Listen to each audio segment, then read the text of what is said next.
Some very famously haunted places have well-known ghostly residents who have extensive stories about why their spirits linger in a particular place. Many places tend to naturally draw ghosts simply because of what they are and what naturally happens in those places, meaning that historic places, prisons and of course cemeteries are favourite haunting areas for the departed who have not moved on. In this list we count down 5 haunted places in the world. The Castle of Good Hope in Cape Town, South Africa was built in the 17th century by the Dutch East India Company. It's the country's oldest colonial building, originally serving as a replenishment station for ships passing the treacherous waters of the Cape. The first reported paranormal occurrence was when the apparition of a tall gentleman was seen in 1915 on one of the castle's ramparts. The man wasn't seen again until 1947, when he was seen on a regular basis over a 2-week period. He would be seen jumping off the side of one of the castle's walls. One of the most popular stories associated with the castle is of the former governor Peter Gisbert van Noot. He died on the 23rd of April 1728, the same day he had sentenced to death 7 soldiers who were caught attempting to desert the military.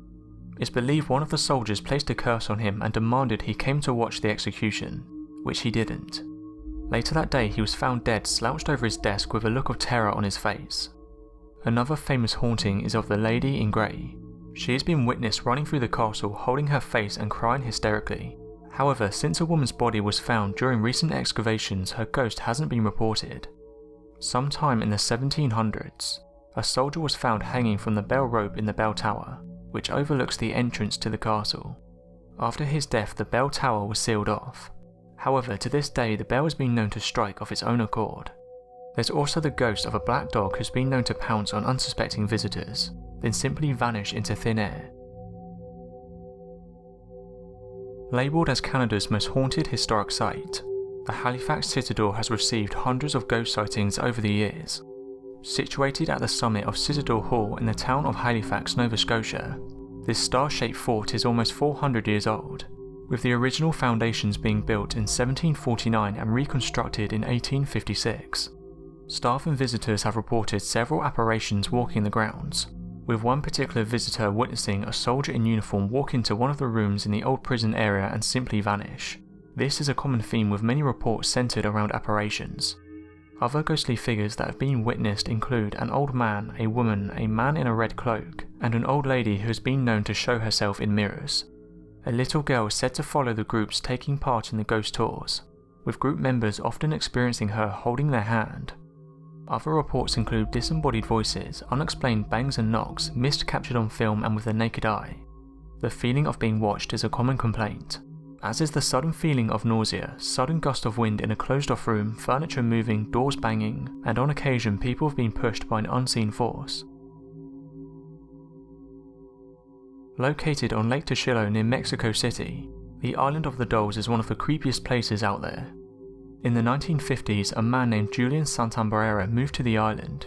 Julian was unaware of the dark history of the area when he moved there to become a recluse. Legend says that 3 young girls were playing near the water in the 1920s, when one of the girls fell in and drowned in the murky waters. Locals believe that ever since her death, the girl's spirit has been unable to leave the island.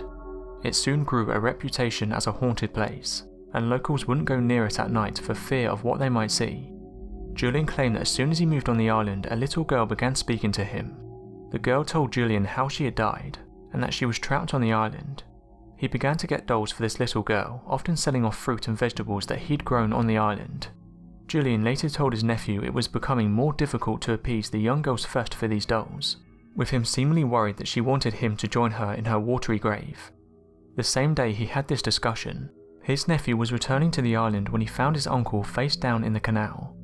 His body was in the same spot where the little girl had apparently drowned 70 years before. Today, tourists of the island often speak of the doll's eyes following them. Others have also reported that the mutilated dolls whisper to them, especially at night. Julian's ghost is said to remain on the island, as well as the young girls. St. Augustine Lighthouse is an active lighthouse and museum in St. Augustine, Florida. The lighthouse and surrounding buildings are reportedly haunted. The apparitions of 2 girls have been reported on several occasions by both visitors and staff. The girls are believed to be the daughters of Hezekiah Pitti, who was in charge of construction of the lighthouse in the 1870s. His 2 daughters died during its construction in a tragic accident on the site.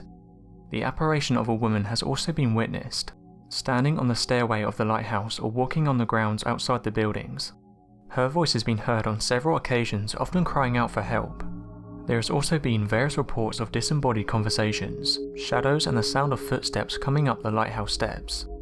The ghost of a man has also been seen in the lighthouse basement, believed to be that of Civil War hero and former lighthouse keeper William A. Hahn. The lighthouse was originally built in 1824 and owned by Dr. Allen Ballard.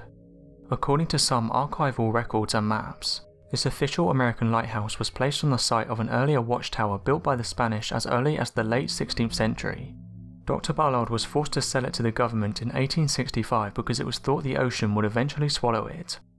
After the Civil War, Florida's funds were depleted, and an offer to buy it was made for substantially less than what it was worth. Ballard refused to sell it. The government threatened to take it, and he became so outraged he vowed to never leave the lighthouse. Some say he kept his vow and can be seen in and around the property.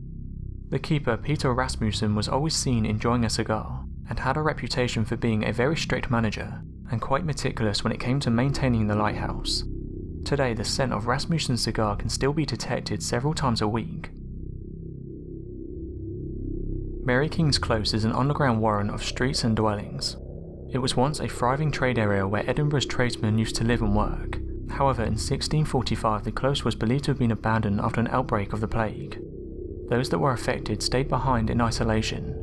The location is now a popular tourist destination, running daily tours for people interested in learning about the history and the legends associated with the close. Since the 17th century there have been reports of paranormal goings-on the close, and it's now regarded as one of the most haunted places in Scotland. The Coulthart family who lived there in 1685 were the first ones to report something paranormal. Soon after they moved in after the outbreak of the plague, they began to see ghostly figures and were left terrified after seeing phantom disembodied limbs and experiencing very vivid nightmares. Today, staff and visitors have reported seeing the ghost of a worried woman and a woman in black. A well-known Japanese medium visited the close when it's reopened to the public. The medium felt a tug on her coat as she left one of the rooms. As she looked back, she saw a small girl crying in the corner. The little girl says she died during the sickness of 1645, and the distraught child talked of a doll she had lost and she was lonely without it. Feeling sorry for the young girl, the medium left her a doll, and ever since visitors often leave dolls and gifts in the corner of the room where the girl is seen. Other reports include sounds such as scratching, the sound of a party, and footsteps that seem to follow you around. Stones have also been thrown and intense EVPs are often captured throughout the area. Mary King's Close is open for tour groups, and you can go down beneath the city chambers to the lanes and buildings that still exist. Recent visitors have reported battery-operated equipment like cameras and torches get drained of power. So that was 5 haunted places in the world. Thanks for watching, and don't forget to subscribe for more countdown videos.